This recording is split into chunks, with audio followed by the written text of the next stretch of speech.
예, 우리는 계속해서 이 영적 전쟁, 이 보이지 않는 전쟁이죠. 예, 시리즈를 살펴보고 있는데요. 예, 오늘은 간단한 그 진리, 어떻게 보면 우리가 이제는 좀 식상하다라고 할 수 있는 그 간단한 진리에 대해서 한번 살펴보고자 합니다. 그 한 가지 진리요. 그렇지만 성경에서 굉장히 심각하게 다루고 있는 그 한 가지 진리에 대해서 살펴보고자 합니다. 사실 제가 이번에 이 설교를 준비하면서요, 설교 준비하는 게 쉽지가 않았습니다. 설교를 준비하면서 계속해서 제 마음에 강한 찔림이 들고요.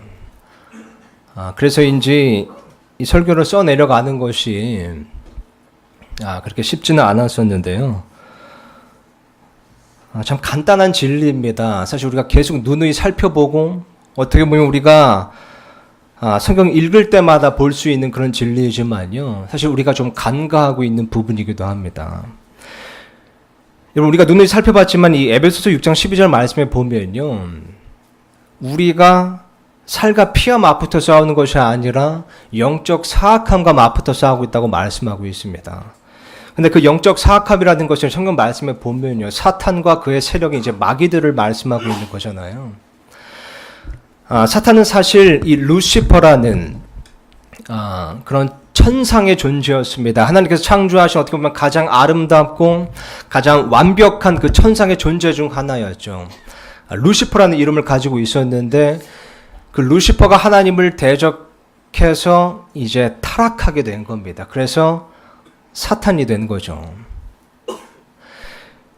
그리고 이제 사탄과 함께 타락한 이제 천사들이 있었는데요. 성경에서는 그 수가 그 하늘에 있는 천사들의 3분의 1이라고 이제 말씀하고 있습니다. 그 3분의 1의 숫자의 천사들이 사탄과 함께 타락한 겁니다.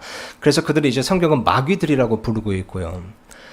그리고 이제 이 사탄을 또한 성경에서는 또한 마귀라고 부르고 있는데요. 이 사탄으로서의 마귀와 또 타락한 천사들로서의 이 마귀들을 이제 구분하기 위해서요. 이제 킹제임스 성경에 보면 이제 사탄으로서의 마귀는 정관사 더를 붙여서 이제 the devil이라고 이제 표현하고 있고요. 기록하고 있고요. 또 이제 타락한 천사들로서 이제 마귀들을 표현할 때는 부정관사 어를 붙인다거나 아니면 이제 복수 형태로 a devil 아니면 devils라는 그런 이제 표현으로 쓰이고 있습니다. 근데 이 구약 성경에 보면요, 이 사탄이 그 루시퍼가 타락한 그 사탄이 이제 직접적으로 등장해서 직접적으로 영적 공격을 가하는 대목이 4군데가 나옵니다. 그러니까 물론 이제 구약 성경 전반에 걸쳐서 사탄이 활동을 하지만요, 이 사탄이 그 직접적으로 드러나는 대목이 이제 4군데가 나온다는 거죠. 그래서 그게 첫 번째로 여러분 아시다시피 이제 에덴 동산에서 있었습니다. 에덴 동산에서 사탄이 직접적으로 이브에게 영적 공격 유혹을 가합니다. 그리고 또 다른 곳에 보면 이제 욥기에 나오죠. 욥기에서 사탄이 또한 직접적으로 등장해서 직접적으로 욥에게 영적 공격을 가했습니다. 그리고 스가랴서에 보면요, 거기 이제 대제사장 여호수아가 나오는데요. 거기서도 사탄이 직접 등장해서 직접 그 여호수아, 대제사장 여호수아를 대적하는 대목이 나옵니다. 그리고 또 다른 한 가지가 바로 오늘 대목입니다. 사탄이 직접적으로 등장해서 다윗을 선동한 사건입니다. 선동한 사건입니다. 그래서 오늘 본 말씀 1절을 다시 보니까요, 지금 사탄이 이스라엘을 대적하려고 일어났다고 지금 쓰여 있습니다. 그죠? 사탄이 이스라엘을 대적하려고 직접 일어난 겁니다. 이스라엘을 직접 공격하려고, 이스라엘을 직접 대적하려고, 이스라엘을 직접 피해를 주려고 자기가 직접 등장한 겁니다. 직접 일어난 겁니다. 그죠? 보스가 직접 나서던 겁니다, 이제. 근데 보니까요, 지금 이 사탄이 직접 자기가 나섰는데요. 보니까 욥에게 행한 것처럼 어떤 하늘에서 불이 내려오게 하지 않습니다. 혹은 어떤 이 욥에게 행한 것처럼 폭풍이 불어닥치게 한 것이 아닙니다. 지금 보니까 그저 다윗을 선동합니다. 그저 보스가 지금 직접 나섰는데 고작 다윗을 선동하는 겁니다. 더 정확히 보면 지금 뭐라고 쓰여있죠? 다윗을 선동해서 이스라엘의 수를 세게 했습니다. 그러니까 다윗을 선동해서 직접 나서서 직접 등장해서 다윗을 선동했는데 선동해서 인구조사를 하게 한 겁니다. 아니 인구조사가 뭐 그렇게 대단한 일이라고? 이 사탄이 직접 나서서 그렇게 했겠습니까? 이 심지어 출애굽기 30장에 보면요, 하나님께서 이 모세에게 인구조사를 명령하신 적이 있습니다. 아시죠? 그러니까 모세도 인구조사를 한 적이 있습니다. 그렇게 대수로운 일이 아닙니다. 하나님께서 그렇게 명령하신 적이 있습니다. 근데 이 출애굽기 30장 말씀을 잘 이 오늘 본문 말씀과 비교해 보면요, 보면 차이가 있는데 그 차이는 바로 동기가 달랐다는 겁니다. 그러니까 출애굽기 30장에 나오는 그 모세에게 명령하신 인구조사는 어떻게 보면 이제 엄밀히 말하면 이제 세금을 걷기 위한 인구조사였던 겁니다. 그래서 그때 당시 인구조사를 할 때요, 사람들이 이제 계수하는데 그 계수된 사람들은 다 이제 그 반세계를 하나님께 이제 헌물로 바쳤어야 됐습니다. 그래서 그것을 이제 대속물이라고도 이제 하고요. 또 속죄돈이라고도 하죠. 그래서 그 속죄돈을 바쳐서 그것이 회중의 성막을 위한 그런 섬기는 일을 위해서 쓰이게 한 겁니다. 그러니까 하나님의 사역, 하나님의 일을 위해서 그 반세계를 걷기 위해서 그 대속물 속죄돈을 걷기 위해서 인구조사를 했던 겁니다. 근데 오늘 본문 말씀을 보니까요, 다윗은 바로 그 목적이 아니었습니다. 그저 2절 보니까요, 이렇게 쓰여 있습니다. 제가 다시 한번 읽어보겠습니다. 다윗이 요압과 백성의 치리자들에게 이르되 가서 브엘세바에서부터 단에 이르기까지 이스라엘을 계수하고 그들의 수를 내게로 가져와 내게 알리라 하니, 요압이 응답하되 주께서 자신의 백성을 지금보다 100배나 더 많게 하시기를 원하나이다 하오나. 그러니까 지금 다윗은요, 뭐 하나님의 성전을 위한, 하나님의 사역을 위한 세금을 걷기 위해 그거에 관심이 있었던 것이 아니라 내가 지금 다스리는 백성의 수가 얼마나 되는가, 얼마나 많은가, 거기에 관심이 있었던 겁니다. 그래서 이 사무엘기 하 24장에 보면요, 이 똑같은 대목이 기록되어 있는데요, 거기에 보면 이것이 이렇게 기록되어 있습니다. 사무엘기하 24장 3절에 보면, 제가 화면에 다 띄워놨습니다. 요압이 왕께 이르되 백성이 얼마나 많든지 이제 주 왕의 하나님께서 백성에게 100배나 더하사 내 주 왕의 눈이 그것을 보게 하시기를 원하나이다. 그죠? 그러니까 이 다윗은 자신이 다스리는 백성이 얼마나 많은지에 관심이 있었던 겁니다. 그래서 성경 말씀에 보면요, 지금 이 단지 이 다윗이 백성의 수에만 관심이 있었던 것이 아니라 이 칼을 뺀 자, 싸울 수 있는 사람들의 수가 얼마인지를 궁금해했습니다. 그래서 지금 여러분 본문 말씀 보시면요, 이 5절 보니까 이렇게 쓰였죠. 요압이 백성의 수의 총계를 다윗에게 주었는데 이스라엘 중에서 칼을 뺀 자가 모두 110만 명이요, 유다는 칼을 뺀 자가 47만 명이었더라. 이것은 이제 사무엘기하 24장에 보면 이렇게 쓰여 있습니다. 9절에 보니까요, 요압이 백성의 수의 총계를 왕에게 주었는데 이스라엘 안에는 칼을 뺀 용맹한 자 80만 명이 있었으며 유다 사람은 50만 명이었더라. 그러니까 이게 바로 다윗이 궁금해했던 겁니다. 내가 얼마나 강한 권력을 가지고 있는가, 내가 얼마나 대단한 사람인가, 내가 얼마나 위대한 사람인가, 거기에 바로 관심이 있었던 겁니다. 내가 얼마나 높은 사람인가, 내가 얼마나 강한 그 높은 권위를 가지고 있는가, 내가 다스리는 사람이 얼마나 많은가, 여기에 관심이 있었던 겁니다. 그래서 보니까 심지어 이 요압조차도, 사실 그렇지 않습니까? 이 요압은 그렇게 지혜로운 사람은 아니었습니다. 이 성경 말씀을 보면요, 물론 이제 싸움은 잘했는데 그렇게 지혜로운 사람은 영적인 사람, 지혜로운 사람은 아니었거든요. 근데 보니까 이 요압조차도 다윗의 이런 의도를 알고 다윗을 지금 말리는 겁니다. 그래서 3절 보니까 이렇게 쓰여 있죠. 하오나 내 주 왕이요, 그들은 다 내 주의 종이 아니니까. 그런데 내 주께서 어찌하여 이 일을 요구하시나이까? 어찌하여 왕께서 이스라엘에게 범법의 원인이 되려 하시나이까 하였으나. 그러니까 여기 보면 이제 요압이 말하기를, 어찌하여 왕께서 이스라엘에게 범법의 원인이 되려 하시나이까? 이 대목이 지금 이렇게 말하고 있잖아요. 왜냐면 출애굽기 30장에 보면 하나님께서 말씀하시기를요, 인구 조사를 할 때 너희가 재앙을 받지 않으려면 대속물을 바쳐야 된다고 말씀하셨기 때문입니다. 그러니까 인구조사를 할 때 대속물을 바치지 않으면 너에게 재앙이 임할 것이다. 그러니까 그러니까 재앙이 임하지 않게 하려면 너희가 대속물을 바쳐야 된다. 그러니까 대속물이 없는 다른 의도의 인구 조사는 이스라엘에게 재앙이 임하는 것이 된다는 겁니다. 그래서 지금 요압이 말하기를요. 그죠? 어째 왕께서 이스라엘에게 범법의 원인이 되려 하시나이까? 지금 뭐 세금을 거두려는 것도 아니고 어떤 대속물을 속죄돈을 거두려는 것도 아니고 지금 당신의 어떤 교만을 위해서 지금 이 일을 행하니 어째 이것이 이스라엘에게 범법이 되려 하시나이까? 라고 지금 따지는 거죠.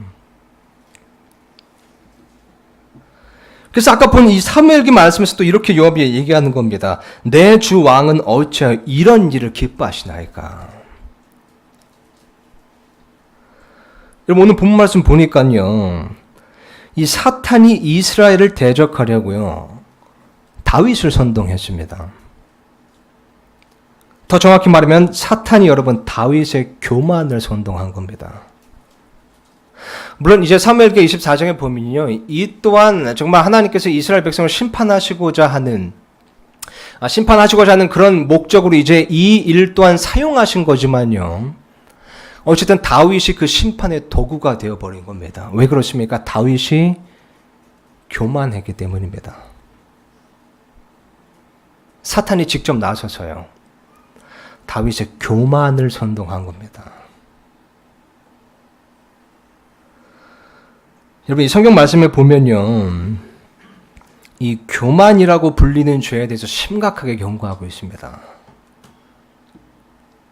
그죠? 심지어 성경은 이것을 이 근원적인 죄라고 또한 폭로합니다. 왜냐하면 사탄이 된 이유는 바로 교만이라는 죄 때문이었기 때문이죠. 이사야서 14장에 보면요. 이 루시퍼가 하나님을 대적해서 이제 타락할 때요. I will 이라고 외치면서요. 그죠? 내가 뭐뭐 하리라 라고 I will 내가 뭐뭐 하리라 라고 5번을 외칩니다. 자신의 굳은 의지를 표현하면서 I will 내가 뭐뭐 하리라 5번을 외치는 겁니다. 그 대목이 이사야서 14장 12절에서 14절에 나오는데요. 이 루시퍼가 외쳤던 그 5번의 I will이라는 외침이 모두 다 교만과 직접적으로 관련된 그런 외침이었습니다. 한번 보시기 바랍니다. 12절에서 14절인데 제가 화면에 띄워놨습니다. 오 아침의 아들 루시퍼야, 너가 어찌 하늘에서 떨어졌는가? 민족들을 약하게 만드는 자야, 너가 어찌 끊어져 땅으로 떨어졌는가? 너가 내 마음속으로 이르기를 내가 I will 하늘로 올라가 내가 I will 하나님의 별들 위로 내 왕자를 높이리라. 또 내가 I will 북쪽의 연면들에 있는 회중의 산 위에 앉으리라. 내가 I will 구름들이 있는 높은 곳 위로 올라가 내가 I will 지극히 높으신 이와 같이 되리라 하였도다. 그래서 지금 보니까 루시퍼가 I will 내가 뭐뭐 하리라 외치면서 그 5번을 외치는데요. 다 교만의 죄와 관련이 있는 겁니다. 내가 내 자신을 높이리라. 내가 나 스스로를 높이리라. 내가 지극히 높으신 이와 같이 되리라. 여러분 이것이 바로 그토록 아름답고 완벽한 그 천상의 존재를요. 지옥까지 떨어뜨린 바로 교만이라는 죄였습니다. 교만이라는 죄입니다. 여러분 에덴 동산에서 사탄이 직접 나서서 이브를 유혹하고 영적 공격을 직접적으로 가하잖아요. 사실 궁극적으로 이 사탄이 그때 이브를 선동한 것은 무엇이었을까요? 그것이 바로 교만이었습니다. 너희가 신들과 같이 되리라. 너희가 신들과 같이 되리라. 이브의 교만을 선동한 겁니다. 여러분 전도서 말씀에 보면요. 이 세상에서 가장 지혜로운 사람이라고 말하는 이 솔로몬이요. 이 결론에 대해서 이렇게 언급한 적이 있습니다. 그죠? 이 전체 일의 결론에 대해서요. 전도서를 쭉 서내려가면서 마지막 12장에서 전체 일의 결론을 들을지니라고 하면서 결론을 내리는데요. 이 12장 13절에 이렇게 쓰여 있습니다. 우리가 전체 일의 결론을 들을지니 하나님을 두려워하고 그분의 명령들을 지킬지어다. 이것이 사람의 온전한 의무이니라. 이 하나님을 두려워하는 것이 전체의 결론이라고 얘기하는데요. 이 잠언 말씀에 보면요, 이 하나님을 두려워하는 것이 무엇인지 그 중에 하나를 이렇게 설명합니다. 잠언 8장 13절에 보니까 이렇게 쓰여 있습니다. 주를 두려워하는 것은 악을 미워하는 것이라. 그러면서 하나님께서 미워하시는 것이 무엇인지 힌트를 주십니다. 아니, 직접적으로 말씀하시죠. 나는 교만과 거만과 악한 길과 삐뚤어진 입을 미워하느니라. 그래서 지금 보니까 하나님께서 미워하시고 또 우리가 주를 두려워하기 위해서 반드시 미워해야 되는 악으로서 가장 앞부분에 지금 열거되어 있는 것이 바로 교만과 거만인 겁니다. 그리고 잠언 6장에서 보면요, 또 이렇게 쓰여 있습니다. 16절에서 17절 보니까요, 주께서 이 6가지를 미워하시며 참으로 7가지가 그분께 가증한 것이니 첫 번째로 나오는 것이 무엇인지 보시기 바랍니다. 17절에 곧 교만한 눈빛과 거짓된 혀와 무죄한 피를 흘리는 손과. 첫 번째로 등장해 교만한 눈빛입니다. 또한 잠언 16장 5절에 보면 이렇게 쓰여 있습니다. 마음이 교만한 자는 다 주께 가증한 자니 손에 손을 잡을지라도 그는 벌을 면하지 못하리라. 그러니까 이 교만이라는 죄는 하나님께서 미워하시면서 하나님께서 가증히 여기시는 죄라는 겁니다. 심지어 재밌는 것은요, 오늘 본문 말씀에 보면요, 이 요압조차도 이 일을 가증히 여겼습니다. 그저 아까 읽은 구절이지만요, 보니까 이렇게 쓰여 있죠. 6절에 보니까요, 그러나 요압이 왕의 말을 가증히 여겼으므로 그들 가운데서 레위와 베냐민은 세지 아니하였더라. 하나님께서 이 일을 기뻐하지 아니하셨으므로 이스라엘 치심에. 교만은 하나님께서 기뻐하시는 것이 아닙니다. 하나님께서 미워하시고 가증히 여기시는 죄인 겁니다. 여러분, 가증히 여기다라는 말은요, 이 구토를 하게 만들다, 구토를 일으키다는 원뜻을 가지고 있습니다. 이 교만이라는 죄가 바로 하나님의 구토를 일으키는 죄라는 겁니다. 교만과 거만은 하나님의 구토를 일으키는 죄입니다. 저와 여러분의 마음을요, 저와 여러분의 눈빛을 잘 한번 살펴봐야 됩니다. 혹시 저와 여러분의 마음에는요, 하나님의 구토를 일으키는 이런 죄를 품고 있지는 않습니까?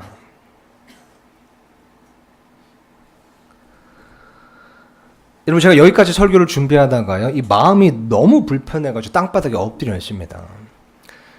그러면서 제 삶과 제 마음과 제 눈빛을 가만히 돌이켜 보는데요, 뭐랄까, 정말 이 제 삶과 제 눈빛과 이 제 마음이 이 교만의 조각들로 가득 차 있더라고요.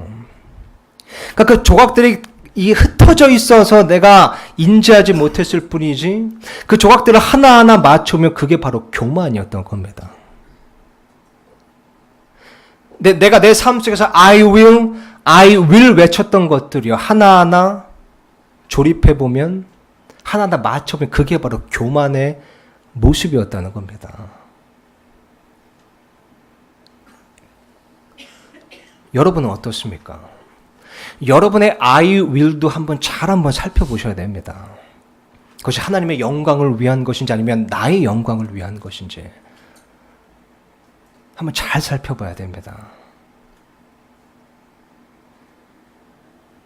그래서 제가 기도하고 통회하고 겨우 이제 일어나서요, 이 말씀을 또 찾아보는데요, 또 이 구절이 제 마음을 벅차게 만들었습니다.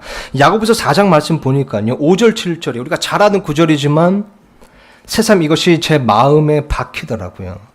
이렇게 쓰였습니다. 너희는 성경 기록이 우리 안에 거하는 영이 시기하기까지 욕심을 내느니라 하고 헛되이 말하는 줄로 생각하느냐. 그러나 그분께서 더 많은 은혜를 베푸시나니 그러므로 그분께서 이르시되 하나님은 교만한 자들은 물리치시나 겸손한 자들에게는 은혜를 베푸느니라 하시느니라. 그러면서 7절에 이렇게 쓰여 있습니다. 그러므로 너희는 하나님께 복종하라, 마귀를 대적하라. 그리하면 그가 너희에게서 도망하리라. 여기 보니까 하나님은 교만한 자들을 물리치시나 겸손한 자들에게는 은혜를 베푸시느니라. 이게 우리가 잘 알고 있는 구절이잖아요. 근데 여기 보면 이제 하나님은 교만한 자를 물리치시느니라. 이 물리치시라는 단어, 영어 단어가 보니까 지금 resist라는 단어가 쓰였습니다. 근데 7절에 보면요, 마귀를 대적하라 라는 단어에도 resist라는 표현이 쓰인 겁니다. 그러니까 보니까 하나님은요, 교만한 자들을 대적하시는 겁니다. 직접 교만한 자들을 대적하시는 겁니다. 그래서 오늘 본 말씀에 보니까 사탄이 여러분 그래서 다윗의 교만을 선동한 겁니다. 하나님께서 다윗을 직접 대적하시도록 만든 거죠.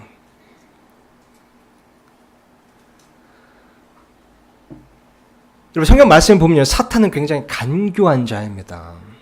여러분 사탄은요, 하나님께서 무엇을 미워하시는지 너무나 잘 알고 있습니다. 무엇을 가증히 여기시는지 너무나 잘 알고 있습니다. 하나님께서 어떤 자를 대적하시는지를 너무나 잘 알고 있는 겁니다.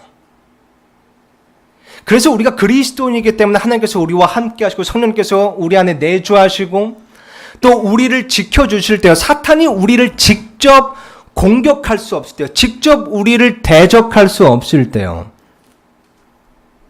그때 사탄은 하나님께서 우리를 대적하도록 상을 만드는 겁니다.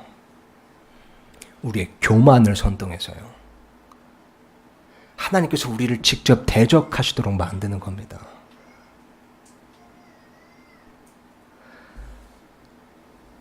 여러분 마귀는요, 대부분 우리의 삶을 직접 파괴하지 않습니다. 그렇지 않아요? 마귀는요, 여러분 우리의 대부분 우리의 발을 직접 걸어서 넘어뜨리지 않습니다. 다만 우리의 I will을 자극할 뿐입니다. 우리 I will 이런 외침을 그냥 자극할 뿐입니다.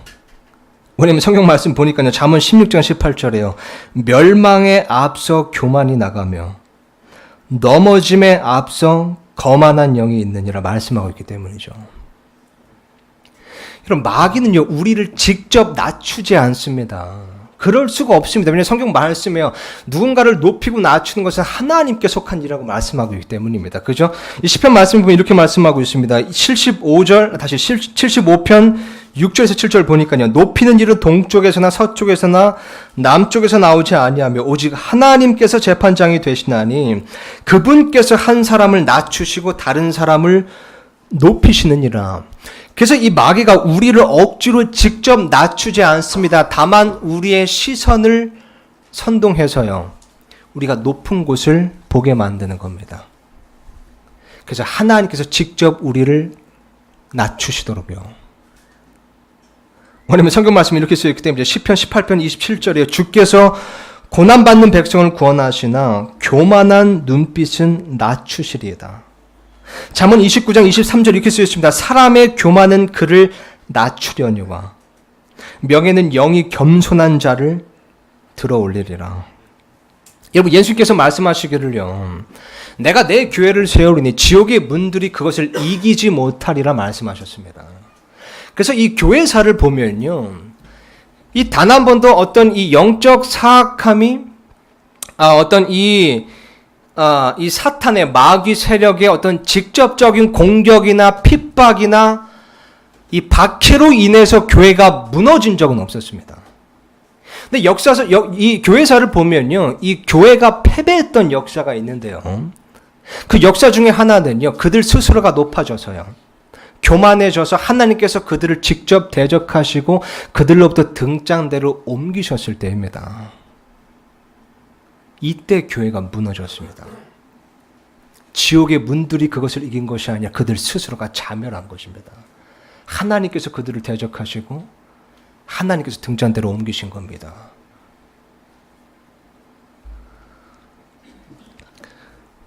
여러분 이 교만이라는 죄는 보면요, 성경 말씀에 보니까 하나님께서 직접 대적하실 정도로 정말 심각한 죄임에도 불구하고요, 어쩌면 우리가 너무 가볍게 여기는 경향이 있습니다. 너무 간과하는 경향이 있습니다. 차마 이것을 인지하지도 못한 채 그냥 이 교만한 마음과 교만한 눈빛을 가지고 그냥 그렇게 적응하면서 사는 겁니다. 그냥 그 교만한 그 조각들이 다 흩어져 있다고 해서 교만으로 인지하지 못하는 겁니다. 근데 하나하나 맞춰보면 이 I will, 내가 뭐뭐 하리라 다 맞춰보면 그것이 결국 교만의 모습인데도 말이죠.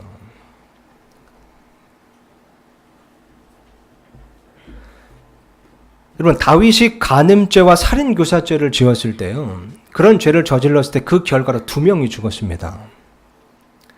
근데 다윗이 교만죄를 지었을 때요, 7만 명이 죽었습니다. 7만 명이 죽었습니다.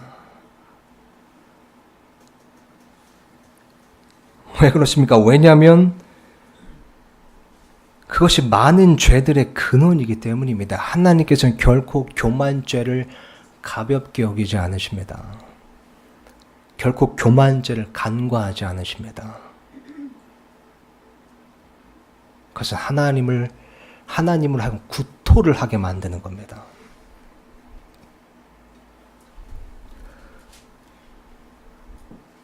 우리 자신을 잘 한번 살펴봐야 됩니다. 우리의 눈빛, 우리의 마음, 우리의 삶을 잘 한번 살펴봐야 됩니다, 여러분.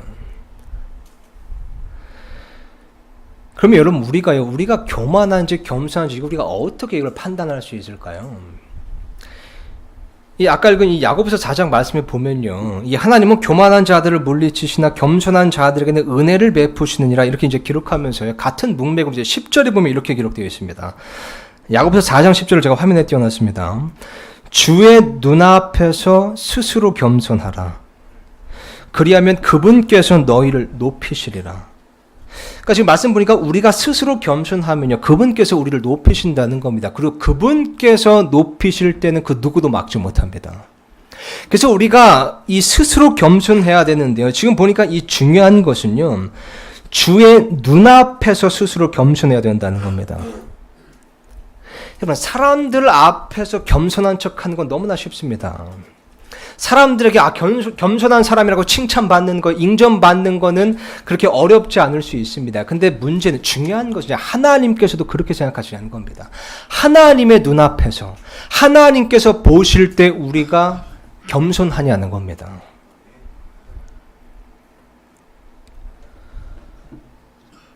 여러분, 이 성경 말씀을 통해서요, 우리가 이 하나님의 눈앞에서 겸손한 사람인가를 진단해 볼 수 있는데요, 그럴 때 살펴봐야 될 것이 첫 번째로 시선입니다. 시선입니다. 이 시편 말씀과 장한 말씀에 보면요, 이 하나님께서 이제 이 교만에 대해서 표현하실 때요, 그것을 이렇게 표현하신 대목이 있습니다. 교만한 눈빛, 거만한 눈빛. 그래서 아까 이제 살펴본 구절을 포함해서 이제 네 군데가 시편과 잠언 말씀에 나옵니다. 교만한 눈빛, 거만한 눈빛.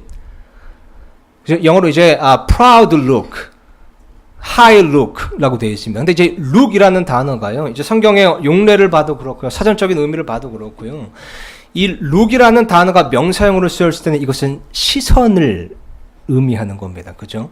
더 정확히 말하면 시선의 초점을 의미하는 겁니다. 그러니까 지금 이 교만과 겸손의 차이는 바로 이 시선의 차이라는 겁니다. 높은 곳을 보느냐, 낮은 곳을 보느냐. 높은 사람들을 보느냐, 낮은 사람들을 보느냐. 높은 것을 보느냐, 낮은 것을 보느냐. 그래서 예수님께서 가르치시기를요, 높은 자리를 탐내지 말고 낮은 자리에 앉으라고 말씀하시잖아요. 이 교만과 겸손의 차이는 바로 시선의 차이라는 겁니다. 또 이 교만과 겸손의 이 시선 차이는요, 이 초점이, 그 시선의 초점이 누구를 향하고 있는가에 따라서 달라집니다. 이것을 한번 잘 들어주시기 부탁드립니다. 교만과 겸손의 시선 차이는요, 그 시선이 누구를 향하고 있는가, 여기에서 달라지는 겁니다.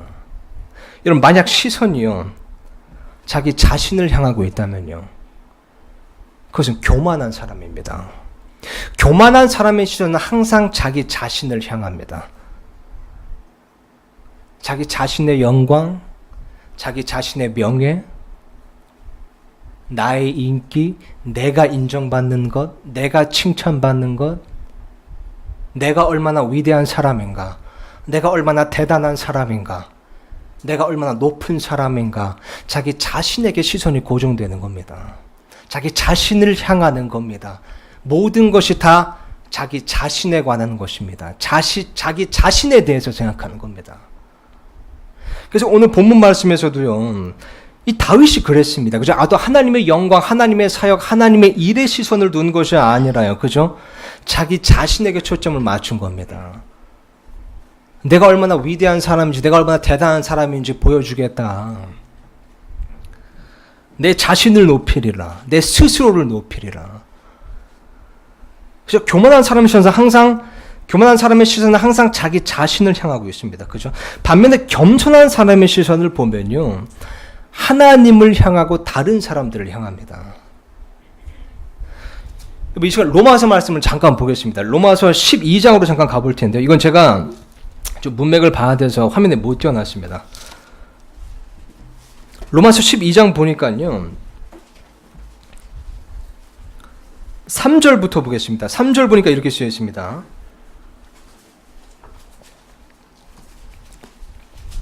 로마서 12장 3절이요. 내게 주신 은혜를 힘입어 너희 가운데 있는 각 사람에게 내가 말하노니, 각 사람은 자기가 마땅히 생각할 것보다 더 높이 자기에 대하여 생각하지 말고, 하나님께서 각 사람에게 믿음의 분량을 나눠주신 대로 맑은 정신으로 생각하라. 그러니까 지금 사도 바울이 하나님의 영감으로 권면하기를요, 그죠? 각 사람은 자기가 마땅히 생각할 것보다 더 높이 자기에 대하여 생각하지 말라는 겁니다. 교만하지 말고 겸손하라는 겁니다. 그죠? 그러면서 이제 밑에 구절 보면요, 이제 우리가 이제 한 몸의 지체로서 각각 다른 직무를 가지고 있고 다른 이제 은사를 가지고 있다고 이제 설명하면서요, 이제 그런 직무와 은사를 가질 때 이 시선을 어디에 고정해야 되는지를 이제 밝혀 보여주고 있는 겁니다.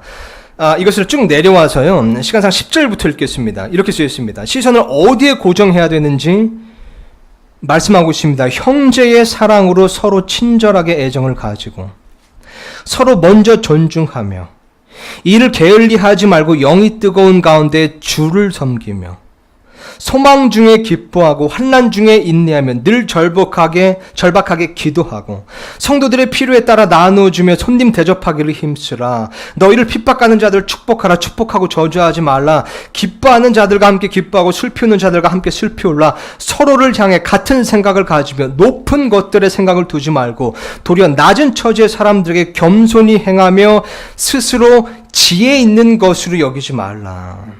그러니까 스스로에게 초점을 맞추지 말라는 겁니다. 어떤 직무, 어떤 은사를 가지고 스스로에게 초점을 맞추지 말라는 겁니다. 그죠? 스스로 지혜 있는 것으로 여기지 말라. 그러면서 뭐라고 말씀하고 있습니까?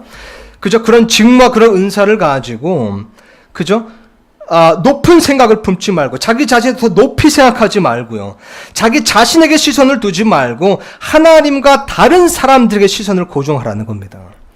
그죠? 하나님을 섬기고 다른 사람들을 섬기고 세워주는 일에 시선을 고정하라는 겁니다. 그죠? 그게 바로 겸손이라고 지금 얘기하고 있는 겁니다. 그러니까 자기 자신에게 시선을 고정하는 것이 아니라요, 하나님과 다른 사람들에게 시선을 고정하는 것, 이게 바로 겸손이라고 말씀하고 있는 겁니다.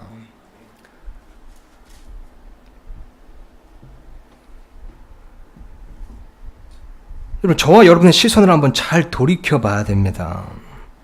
우리의 시선은 누구를 향하고 있습니까? 하나님을 향하고 있습니까? 아니면 나 자신을 향하고 있습니까? 하나님의 영광, 하나님의 이름이 높여지는 것, 하나님께 기쁨이 되는 것, 하나님의 사역, 하나님의 일, 아니면 나 자신의 시선, 그저 나 자신을 향해서 시선이 고정되어 있습니까? 나 자신의 영광, 나 자신이 높여지는 것, 내가 인정받는 것, 다른 사람에게 시선이 고정되어 있습니까? 아니면 나 자신에게 시선이 고정되어 있습니까? 교만한 눈빛과 거만한 눈빛은 하나님께서 가증 여기시는 겁니다.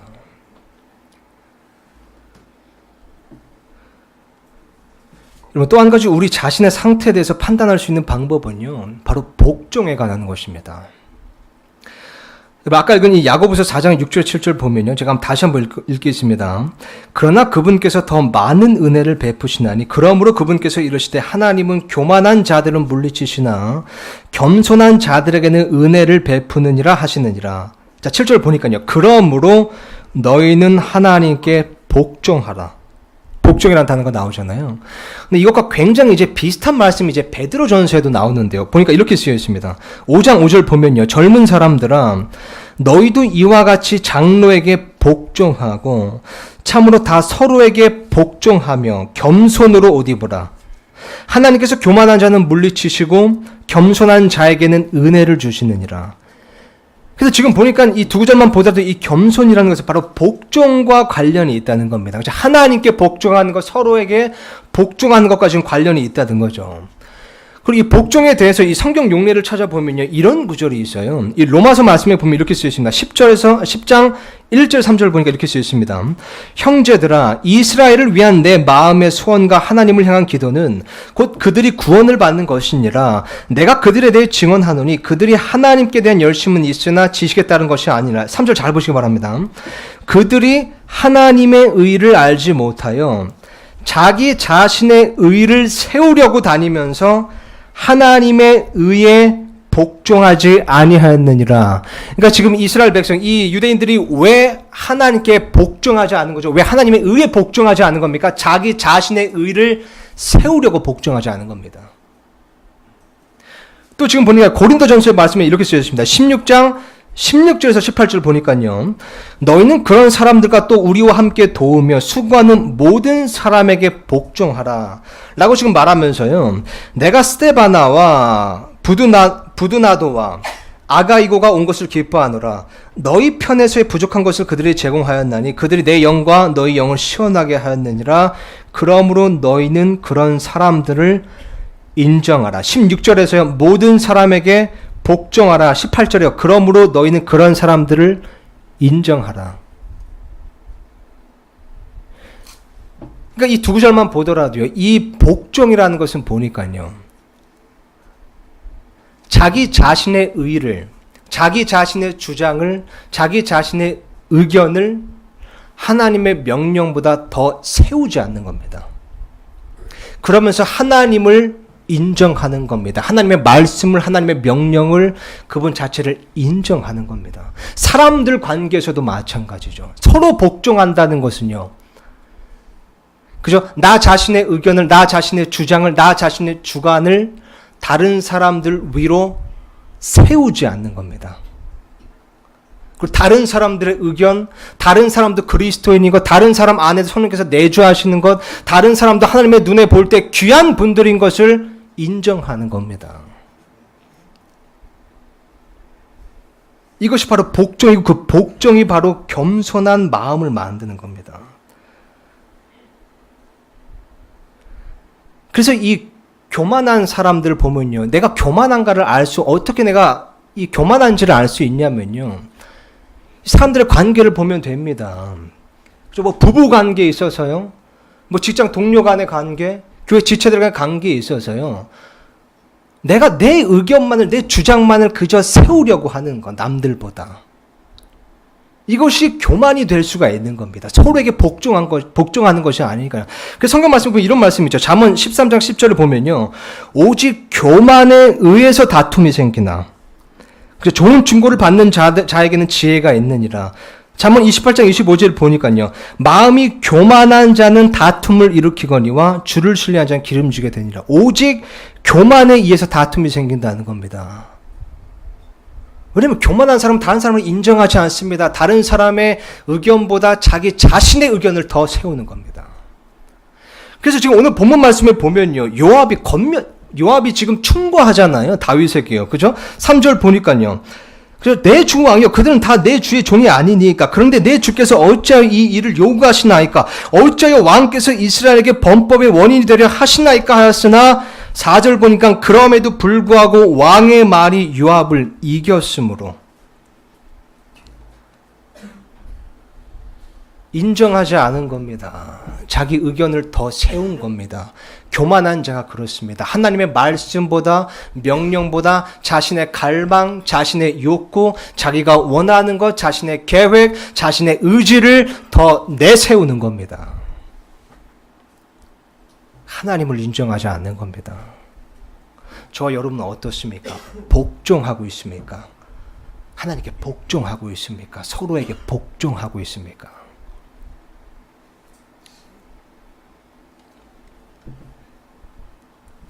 마지막으로 우리가 이 교만한지 겸손한지 어떻게 또 알 수 있냐면요, 우리가 의지하고 신뢰하는 대상이 무엇인지를 보면 됩니다. 아까 이건 야고보서 말씀에 보면요, 이렇게 쓰여 있습니다. 이 야고보서 말씀과 베드로전서 말씀이 참 이 비슷한 말씀, 비슷한 대목인데요. 참 이것을 비교해 보면 지금 이렇습니다. 야고보서 4장 6절 7절을 그리고 10절을 제가 화면에 띄워놨습니다. 한번 이 베드로전서 말씀과 비교해 보세요.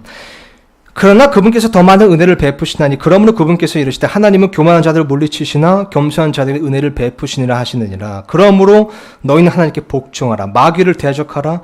그리하면 그가 너희에게서 도망하리라. 그리고 10절 보니까요. 주의 눈앞에서 스스로 겸손하라. 그리하면 그분께서 너희를 높이시리라. 참 이 비슷한 대목이 이제 베드로전서에 나옵니다. 5장 5절에서 6절 제가 읽겠습니다.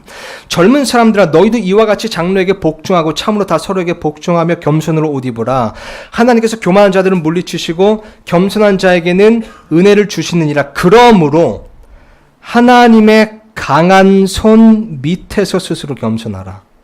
그리하면 정하신 때에 그분께서 너희를 높이시라. 10절 보니 아까 야고보서 4장 10절 말씀에 보면 주의 눈앞에서 스스로 겸손하라. 그리하면 그분께서 너희를 높이시라. 베드로전서 5장 6절 보니까요. 그러므로 하나님의 강한 손 밑에서 스스로 겸손하라. 그리하면 정하신 때 그분께서 너희를 높이시리라. 하나님의 강한 손 밑에서 스스로 겸손하는 것이 하나님의 눈앞에서 스스로 겸손하는 겁니다. 하나님의 강한 손 밑에서 스스로 겸손하는 것이요. 그러니까 내 자신의 힘과 내 자신의 손을 의지하고 신뢰하는 것이 아니라요. 다른 어떤 것, 내가 소유한 것을 의지하고 신뢰하는 것이 아니라요. 하나님의 강한 손 밑에서 그 강한 손을 전적으로 의지하고 신뢰하는 것이 바로 스스로 겸손하는 겁니다. 다윗이 바로 이게 실패한 겁니다. 여기서 이걸 실패한 겁니다. 아까 다윗이 인구조사를 할 때, 그죠? 용맹한 자, 칼을 뺀 용맹한 자의 수를 세게 한 겁니다. 왜 그렇습니까? 자신이 소유한 것에서 자신의 안전에 대해서, 자신의 힘에 대해서 자신이 소유한 것을 의지하고 신뢰하려고 했던 겁니다. 교만했던 겁니다. 자신을 의지하고 신뢰한 겁니다. 하나님의 강한 손 밑에서 겸손한 것이 아니라요. 그래서 이 다윗이 시편 말씀에 보면요. 이렇게 고백한 적이 있었습니다. 시편 131편 1절에서 3절이요. 참 오늘 본 말씀과 참 반대되는 고백이긴 하는데요. 다윗이 지은지 위로 올라가는 노래. 주여 내 마음이 거만하지 아니하고 내 눈이 오만하지 아니하오며 내가 큰 일들과 감당하기에 너무 높은 일들을 행하지 아니하나이다. 그러면서 2절에 보니까요. 참으로 내가 바르게 처신하고 어머니의 젖을 뗀 아이와 같이 내 자신을 평온하게 하였사오니 내 혼이 마치 젖된 아이와 같나이다. 그러면서 3절에요. 이스라엘은 지금부터 영원토록 주께 소망을 둘지어다. 사실 이 구절에 대해서 설명할 것이 좀 많긴 하지만요. 이 쉽게 요약하자면 이런 겁니다. 그죠? 이 다윗이 지금 젖먹이로서 아무것도 할 수 없는 그런 상황은 아닙니다. 이 시편은 왕이 된 다음에 쓴 시편이잖아요. 그렇지만 이제 젖을 떼서 이제 혼자 이것저것은 해야 될 것이 있는데, 그래서 이것저것은 혼자 할 수 있는 것이 있는데 장성한 사람이 아니라 마치 젖된 아이처럼 여전히 엄마를 의지하고 신뢰해야 하는 젖된 아이와 같다는 겁니다. 그죠? 그래서 이 1절 말씀 보니까요. 내 마음이 거만하지 않고 내 눈이 오만하지 않으면 내가 큰 일들을 감당해 너무 높은 일들을 행하지 아니하나이다라고 말하는 거죠. 그러면서 3절에 말하기 이스라엘은 지금부터 영원토록 주께 소망을 둘지어다. 내가 마치 젖된 아이와 같아서요. 내가 너무 큰 일들을, 감당이 너무 높은 일들을 행하지 않습니다. 내가 주께 소망을 둡니다. 내가 당신을 의지하고 신뢰합니다. 나는 그저 젖된 아이와 같습니다. 이것이 바로 겸손한 마음인 겁니다. 그래서 시편 131편을 우리가 겸손의 시편이라고 부르잖아요. 나 자신을 젖된 아이와 같이 여기는 겁니다.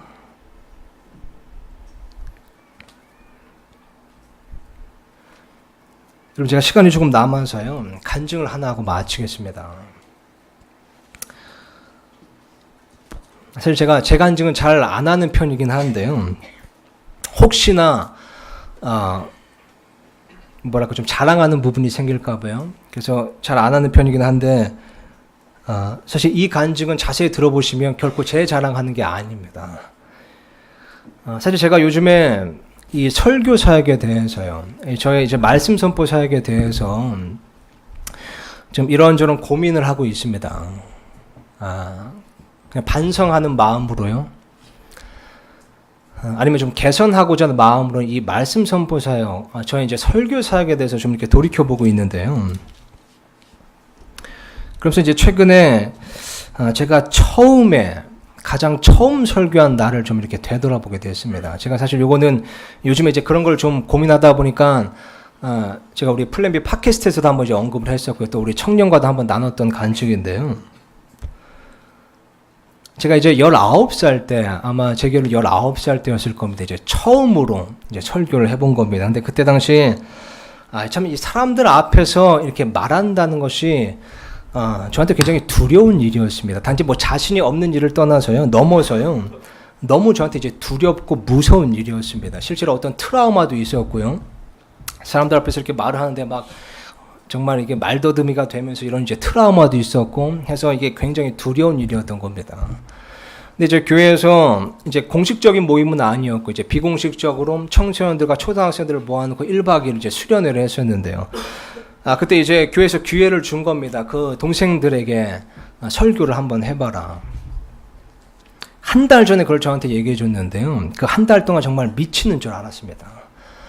너무 두렵고 너무 무섭고 떨리는 거예요. 그래서 그 설교를 준비하면서요. 정말 하나님 많이 의지하고 신뢰했습니다. 사실 제가 설교문을 쓰는 시간보다 기도하는 시간이 아마 더 많았을 겁니다. 벌벌 떨면서 준비했습니다. 금식도 하면서요. 정말 하나님을 전적으로 의지하고 신뢰하려고 하면서 자동으로 그렇게 자연스럽게 되잖아요. 그죠? 내가 아무것도 아닌 걸 알면요. 그렇게 자연스럽게 하나님을 의지하고 신뢰하게 되는 겁니다. 그래서 결국 이제 설교문을 준비했습니다. 이것을 이제 또 어떻게 해서는 이 설교문을 외워보려고 5번, 6번, 10번을 계속해서 반복해서 외운 겁니다. 근데 그날 딱 이제 날이 됐는데요. 그 앞에 제가 이제 워낙 친하게 지내던 그 동생들이 이제 앉아 있었던 겁니다. 되게 이제 친한 친구들, 제가 그리고 그때 당시 그렇게 막 뭐 쫄보 스타일 이렇지는 않았었거든요. 그냥 이렇게 제법 소통을 잘하는 편이었었는데 이 사람 앞에서 설교를 한다는 게 너무 두려운 거예요. 그래서 이제 앞에 서서 이 동생들 앞에 섰는데 설교를 하려고 보니까 너무 떨리는 거다. 막 이 헛구역질이 자꾸 나오려고 그래요. 실제로 그 설교하기 전에 화장실에서 막 구역질을 이렇게 하고요. 앞에 섰는데 막 톤이 떨리는 겁니다. 제가 그토록 막 10번이 넘게 외웠는데도 그냥 하얗게 생각이 안 나는 거예요. 그렇게 설교를 했습니다. 설교를 하면서도 그냥 벌벌 떨면서요. 설교문을 들고 벌벌 떨면서 그냥 설교문을 그냥 읽은 겁니다. 그래서 뭐 동생들이 지금 이 친구들이 뭐 어떤 표정인지도 제가 보지도 않았습니다. 그냥 설교문만 보고 덜덜덜 떨면서 그냥 설교문을 읽은 겁니다. 그러면서 망했다 생각으로요. 그죠? 야, 그래도 준비했는데 망했다라는 생각으로 벌벌 떨면서 설교를 하는데요. 설교하면서 그 생각만 들더라고요. 빨리 이게 끝났으면 좋겠다. 빨리 읽어버리고 끝내자. 그리고 이제 결국 벌벌 떨면서 이제 그것을 다 읽었습니다. 다 읽고 나서 이제 예정된 그 결단의 시간을 이제 갖기로 하고요. 자, 이제 다 눈 감고 우리 잠깐 기도합시다. 라고 했는데요. 그 결단의 시간 때 이제 초청의 시간이라고 또 하죠. 그때 이 초등학생들도 있었고 이제 청소년들도 있었는데 이제 한 명 한 명 울음을 터뜨리는 거예요. 그때 이제 메시지가 대단한 메시지도 아니었습니다. 하나님의 사랑에 대한 그런 메시지였거든요. 요한복음 3장 16절. 너무나 식상한 어떻게 보면 설교죠. 그리고 벌벌 떨면서 설교문을 다 읽고 났는데 아이들이 한 명 한 명 울음을 터뜨리는 겁니다. 단지 흐느끼는 수준이 아니라 통곡을 하는 거예요. 그러더니 이 아이들 한 명 한 명이 초등학교 3학년, 4학년을 포함해서 밖으로 뛰쳐나가더니요. 이 아이들이 골방을 찾기 시작하는 겁니다. 그러더니 어떤 아이는 화장실로 들어가고요. 어떤 아이들은 예배당으로 들어가고 유아실로 들어가고 계단 복도로 나아가서 그렇게 20-30분 동안을 울면서 그렇게 기도하는 겁니다.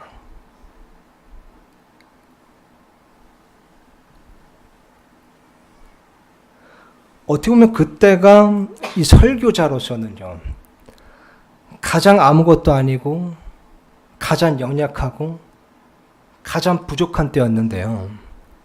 지금 생각해 보면 가장 이 하나님의 강한 손을 볼 수 있었던 때였습니다. 근데 제가 드리고 싶은 말씀은 이거예요. 근데 참 사람이 간사한 게요. 그 이후로 경험이 좀 쌓이고요. 이 지식이 좀 쌓이고요. 그리고 이 설교 사역에 나의 의지가 좀 들어가니까요. I will 하는 의지가 좀 들어가니까요. 점점 나도 모르게 인지하지 못했는데 그 하나님의 강한 손 밑에서 자꾸 조금씩 벗어나더라고요. 저는 그것이 교만인 줄 몰랐습니다. 다른 사람들도 그걸 교만으로 생각한 사람이 없었습니다. 근데 분명한 것은 제가 하나님의 그 강한 손 밑에서 스스로 겸손하진 않았던 겁니다. 그러면서 그 하나님의 강한 손을 느끼지 못하는 상태에 계속해서 적응해 가면서 사는 겁니다. 더 이상 하나님의 강한 손을 느끼지 못하는데요. 그렇게 그냥 적응해 가면서 사는 겁니다.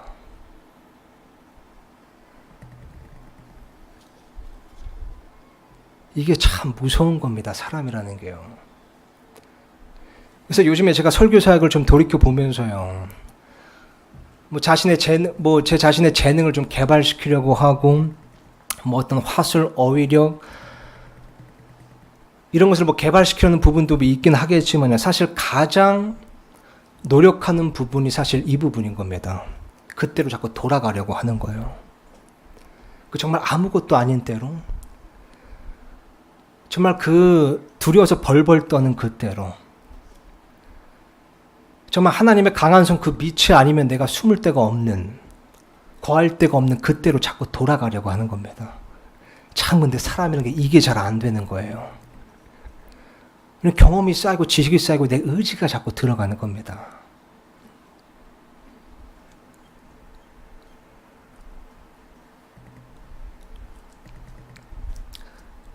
사실 제 스스로의 간증을 좀 말씀드리면요. 요즘 제가 아쉬운 부분은요. 제가 좀 더 연약하지 못한 것, 좀 더 부족하지 못한 게 그렇게 아쉽습니다. 여러분, 우리는요. 젖된 아이의 상태로 자꾸 돌아가려고 해야 됩니다. 자꾸 그 강한 손, 하나님의 강한 손 밑으로 자꾸 더 들어가려고 하고, 그 밑에서 더 납작 엎드리려고 하고, 더 낮아지려고 하고, 더 스스로 겸손하려고 해야 되는 겁니다. 하나님께서 교만한 자를 가증히 여기십니다. 우리의 시선은 어디로 향하고 있습니까? 우리는 그렇게 복종하고 있습니까? 서로에게 복종하고 있습니까? 누구를 혹은 무엇을 의지하고 신뢰하고 있습니까? 우리는 그분의 강한 손 밑에서 스스로 겸손하고 있습니까? 그분의 강한 손 밑에 거하고 있습니까? 저와 여러분은 겸손한 자입니까? 교만한 자입니까?